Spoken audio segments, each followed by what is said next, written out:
Break news. మావోయిస్టులకు మరో ఎదురు దెబ్బ తగిలింది. మావోయిస్ట్ కమాండర్ బాసే దేవాను పోలీసులు ఎట్టకేలకు అదుపులోకి తీసుకున్నారు. భూపాలపల్లి అటవీ ప్రాంతంలో మావోయిస్ట్ బాసే దేవా పోలీసులకు చిక్కారు. ఆయనతో పాటు మరో 13 మంది మావోయిస్టులను నిన్న భూపాలపల్లి పోలీసులు అదుపులోకి తీసుకున్నారు. మిలిటరీ శిక్షణలో ఆరితేరిన బెటాలియన్ 1 కు బాసే దేవా కమాండర్ గా ఉన్నారు. బాసే దేవాది ఛత్తీస్గఢ్ లోని పువర్తి గ్రామం.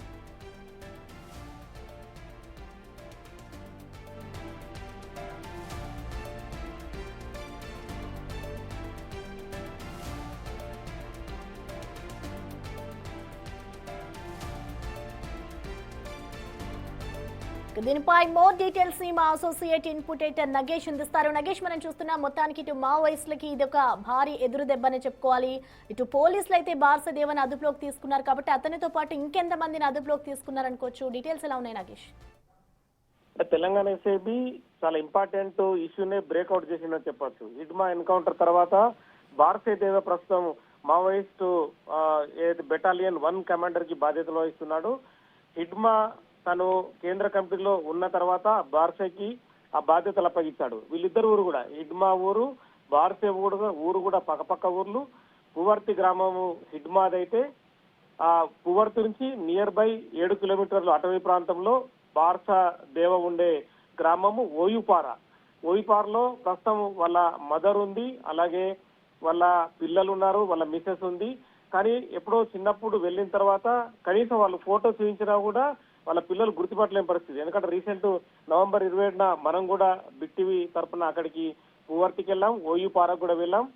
ఇటు హిడ్మా తల్లితో మాట్లాడిపించాము పూంజుతోని, అలాగే బార్సేదేవ తల్లితో కూడా మాట్లాడిపించాం. బార్సేదేవ తల్లి కూడా తన కొడుకు లొంగిపోవాలని చెప్పి కూడా ఆమె వేడుకుంది. పోలీసులను కూడా తన కొడుకుని చంపొద్దని చెప్పి ఆమె కూడా మన మీడియాతో మాట్లాడుతూ చాలా వేడుకున్న పరిస్థితి. అంటే వాళ్ళ పిల్లలు కూడా కనీసం అంటే అక్కడ భాష మనకు అర్థం కాదు, కానీ ట్రాన్స్లేట్ చేసే హిడ్మాకు సంబంధించిన కుటుంబ సభ్యులతో కొంత మాట్లాడిపించాం. ఆమె కొంచెం తన భాషలో అరుస్తూ, గొండు భాషలో అరుస్తూ తన కొడుకు రావాలి, ఎప్పుడో 30 ఏళ్ల క్రితం వెళ్లిపోయాడు హిడ్మాతో. ఎందుకంటే హిడ్మాను బోర్సే దేవ్ కూడా వాళ్ళిద్దరు కుటుంబ పరంగా వాళ్ళు రిలేషన్సే. ఎందుకంటే వాళ్ళు గొండు జాతికి చెందిన వాళ్ళు, చాలా వెనుకబాటుతరానికి గురైన వ్యక్తులు కూడా. హిడ్మా ఎన్కౌంటర్ తర్వాత చాలా పరిణామాలు ఇప్పటికీ దేశవ్యాప్తంగా చోటు చేసుకుంటున్నాయి. ప్రస్తుతం బోర్సే దేవ్ లొంగుబాటుకి తీసుకురావడం అనేది కూడా తెలంగాణ ఎస్ఐబి పోలీసులు బిగ్గెస్ట్ ఆపరేషన్ చేశారని చెప్పొచ్చు. ఎందుకంటే హిడ్మా లాగానే మావోయిస్ట్ పార్టీలో ఆపరేషన్లు చేయడంలో బోర్సే దేవ దిట్ట. తను కమాండర్ మిలిటరీ ఆపరేషన్ చేస్తూ పోలీసుల పైన అటాక్ చేస్తూ అంటే ఒక దగ్గర నుంచి ఒక దగ్గరికి వెళ్లిపోవడంలో కూడా సిద్ధహస్తుడు. ఎందుకంటే మామూలుగా అంటే మనం కోతులు ఎలా చెట్లపై నుంచి పరిగెడుతుంటాయో అలాంటి ఆపరేషన్లు చేస్తూ చెట్లపై నుంచే పోలీసుల పైన అంటే తుపాకులతో దాడి చేయడం, బాంబులు వేయడం లాంటివి చేస్తుంటాడు. కానీ ప్రస్తుత పరిస్థితి మావోయిస్టులకు పూర్తిగా అనుకూలంగా లేదు. ఎందుకంటే ఇప్పటికే అటవీ పూర్తిగా దండకారణ్య ప్రాంతాలన్నీ అంటే 5 రాష్ట్రాల్లో తెలంగాణ కానీ, ఆంధ్రప్రదేశ్ కానీ, ఒరిస్సా కానీ, ఇటు మహారాష్ట్ర కానీ మొత్తం ఓవరాల్ ప్రాంతాల్లో కూడా పోలీసులు అదుపులోనే ఉన్నాయి. ఎందుకంటే రీసెంట్ గా జరిగిన ఎన్కౌంటర్ పాక హనుమంతు అలియాస్ గణేష్ నల్గొండ జిల్లా చెండూరు నియర్ బై గ్రామానికి చెందిన వ్యక్తి రీసెంట్ గా ఏఓబిలో అంటే ఒరిస్సా బార్డర్ లో ఎన్కౌంటర్ అయ్యాడు. ఎన్కౌంటర్ అయిన తర్వాత పరిస్థితి అయితే క్లిష్టంగా మారింది. ఇప్పుడున్న గణపతి గాని ఏజ్ అయిపోయింది, అలాగే మావోయిస్ట్ చీఫ్ గా ఉన్న దేవ్జీ అలియాస్ తిరుపతి తన లొంగుబాటు కూడా ఎస్ఐబి తీవ్రంగా ప్రయత్నిస్తుంది. ఎందుకంటే తెలంగాణ ప్రాంతానికి చెందిన దేవ్జీ కరీంనగర్ జిల్లా, తను కోరుట్ల ప్రాంతానికి చెందిన తను కూడా దశాబ్దాల క్రితమే పార్టీలోకి వెళ్ళాడు. ప్రస్తుతం మావోయిస్ట్ పార్టీని లీడ్ చేస్తున్నాడు. కానీ ఎవరు లీడ్ చేసినా కూడా ప్రస్తుతం అయితే వాళ్ళు దండకార్యం నుంచి పోరాటం చేసే పరిస్థితులు అయితే ఎక్కడ లేవు. ఎందుకంటే కేంద్ర హోంశాఖ అమిత్ షా ఇప్పటికే పూర్తిగా లొంగిపోవాలని చెప్తున్నాడు. లేదంటే ఎన్కౌంటర్ అనేది డైరెక్ట్ గా ఆర్డర్స్ పాస్ చేస్తున్నాడు. ఎందుకంటే నెక్స్ట్ ఇయర్ అంటే ప్రస్తుతం 2026 ప్రస్తుతం వచ్చింది. ఈ ఇయర్ మార్చి 30 లోపల మావోయిస్ట్ అనేది దేశవ్యాప్తంగా ఉండకూడదు అనేది డైరెక్ట్ గా భద్రతా బలగాలకు చెప్పడంతో బార్సే దేవ కూడా తనకున్న వ్యక్తుల ద్వారా కావచ్చు, అలాగే ఎస్ఐబి చేసిన ఎఫర్ట్స్ ద్వారా కావచ్చు మొత్తానికైతే ములుగు జిల్లా సరిహద్దు ప్రాంతం బయక్కపేటలో లొంగిపోయాడు. బార్సే దేవతో పాటు తన కమాండర్ వింగ్ లో ఉన్న 15 మందిని కూడా లొంగుబాటుకు తీసుకొచ్చాడు. కొద్ది రోజుల్లో అంటే మరో 4-5 రోజుల్లో వీళ్ళకి సంబంధించిన పూర్తి సమాచారాన్ని సేకరించిన తర్వాత ఎస్ఐబి తెలంగాణ డీజీపీ శివధర్ రెడ్డి వీళ్ళని అంటే అరెస్టు అనొచ్చు, లేదంటే లొంగుబాటు చూపిస్తున్నాడని కూడా ఖచ్చితంగా చెప్పొచ్చు. ఎందుకంటే బోర్సే దేవా లొంగుబాటు అనేది కూడా ఖచ్చితంగా మావోయిస్టు పార్టీని చీన దశకు పూర్తిగా తీసుకుపోతుందని చెప్పొచ్చు. ఎందుకంటే కమాండర్ ఆపరేషన్లు చేయగల వ్యక్తులు కూడా ప్రస్తుతం అయితే మావోయిస్టు పార్టీలో లేరు, పూర్తిగా లేరని చెప్పొచ్చు. ఉన్న వాళ్ళందరూ కూడా వయసు అయిపోయిన వారు. ఉన్న దేవుజీ పార్టీని నడపడంలో కూడా, ఎందుకంటే తన చుట్టూ వ్యక్తులు ఉంటేనే పార్టీని నడపచ్చు. కానీ వెనుకటి రోజుల్లో దశాబ్దాల క్రితం ఉన్న రోజులు మొత్తం ప్రస్తుతం అయితే మావోయిస్టు పార్టీకి ఎక్కడ కనిపించడం లేదు.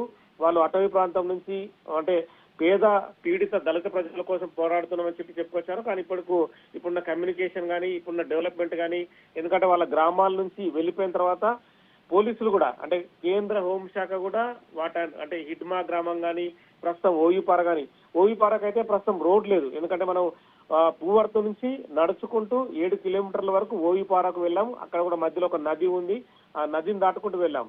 హిడ్మా ఊరికి వరకు మాత్రం వాళ్ళు ఒక పెద్ద రోడ్డునే 40 ఫీట్ల రోడ్డు వేశారు. అంటే ఆ ఊరికి వెళ్ళాలంటే అక్కడ నుంచి దాదాపుగా ప్రతి కిలోమీటర్ కు ఒక క్యాంప్ ఉంటుంది. ఇప్పటికీ భద్రతా బలగాలు పూర్తిగా జల్లెడ పడుతున్నాయి. అంటే ఇప్పుడు ఈ ఆపరేషన్లు ఆగే పరిస్థితి లేదని చెప్పొచ్చు.